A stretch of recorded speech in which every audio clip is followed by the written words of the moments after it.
देखिए ये कहीं न कहीं मराठियों को अपमानित करने की एक मुहिम नरेंद्र मोदी जी चला रहे हैं काफ़ी लंबे समय से। और इसी के कारण महाराष्ट्र से 2 लाख करोड़ की योजना उठा के लेके चले गए।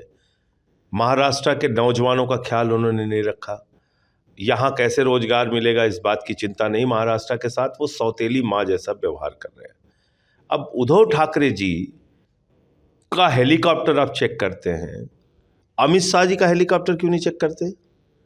चुनाव आयोग तो सभी पार्टियों के लिए समान है ना।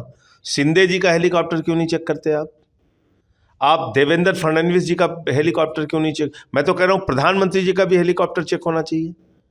तो ये सिर्फ और एक अपमानित करने का और मराठियों को एक संदेश देने का एक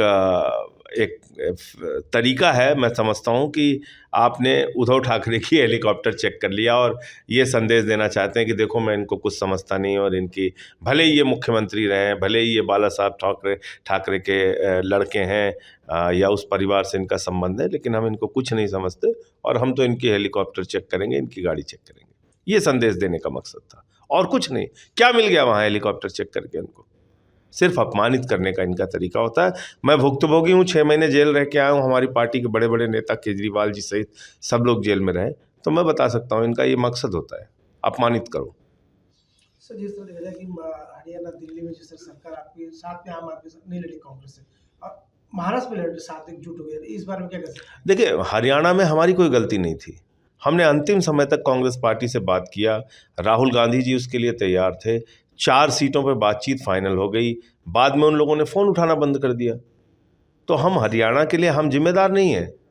कांग्रेस पार्टी बड़ा पार्टनर था, उसको लेके हम लोगों को साथ में चलना था, उन्होंने अंतिम समय तक घुमा के रखा, तो इसलिए वहाँ चुनाव। अब देखिए महाराष्ट्र में तो हमें सीटें मिल रही थी, बावजूद इसके हमने फैसला लिया कि महाराष्ट्र के हित में, यहाँ के लोगों के हित में, यहाँ पे नफरत की राजनीति को रोकने के लिए, बीजेपी शिंदे और अजीत पवार की राजनीति को रोकने के लिए 2 पार्टियां यहाँ पे तोड़ी गईं, लोकतंत्र की हत्या की गई, बाबा साहब के संविधान को तार-तार किया गया, उसका बदला लेने का वक्त है।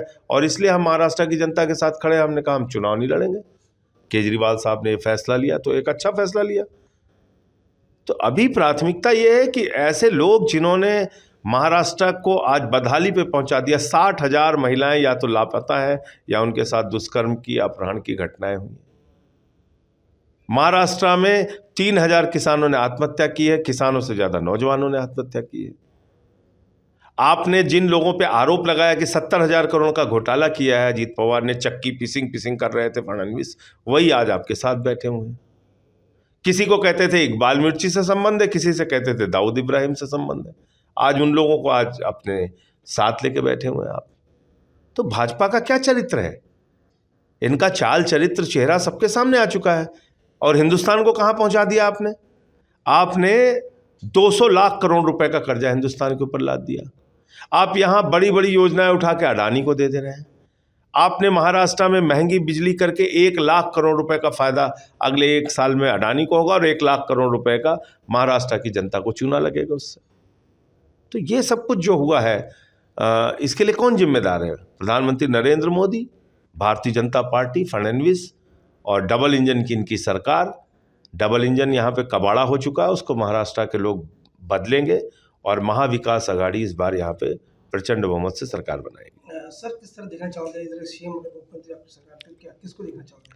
देखिए मेरी अपनी व्यक्तिगत राय ये है कि जब महाविकास आघाड़ी को तोड़ा गया, उस वक्त उद्धव ठाकरे जी यहाँ मुख्यमंत्री थे।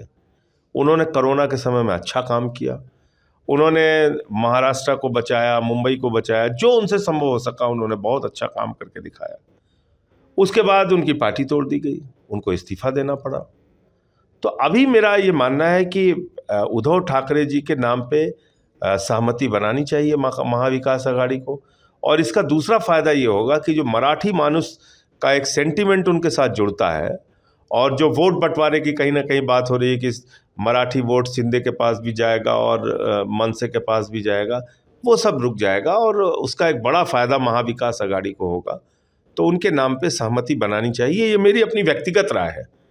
तो बाकी फैसला बड़े दल जो है उसमें हमारा तो रोल उनको बाहर से समर्थन देने का ही है, तो वही लोग लेंगे इसके बारे में। जिस तरह देखा जाए मुंबई की जिस तरह सभा हो रही है ओवैसी की एमएमए की, तो उस पर जाकर के क्या कहना है? देखिए, यहाँ सभा अपने चुनाव सब लोग लड़ा रहे हैं, सभाएं अपने कर रहे हैं, लेकिन जिस तरह से बीजेपी के लोग नफरत की बुनियाद पे महाराष्ट्र को और हिंदुस्तान को बांटना चाहते हैं, ये बहुत दुखद और दुखदाई है।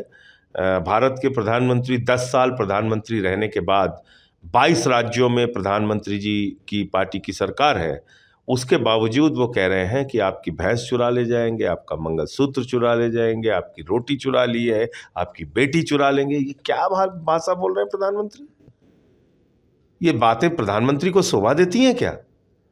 अगर आप इतने कायर और कमजोर प्रधानमंत्री हैं, आप घास छील रहे हैं 10 साल से, आप इस्तीफा दे के घर बैठिए। आपको किसने कहा प्रधानमंत्री बनने के लिए? अगर बेटियां सुरक्षित नहीं हैं और आप प्रधानमंत्री होकर ये बात कह रहे हैं, तो आप इस्तीफा दे दीजिए। आपको अपने पद पे बने रहने का अधिकार नहीं है।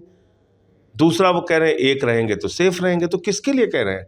अडानी के लिए कह रहे हैं कि मोदी अडानी एक रहेंगे तो सेफ रहेंगे, या तो शेखों के लिए कह रहे होंगे जो दुबई के शेखों और कतर के शेखों से गले मिलते हैं कि एक रहेंगे तो उनके बच्चे सेफ रहेंगे।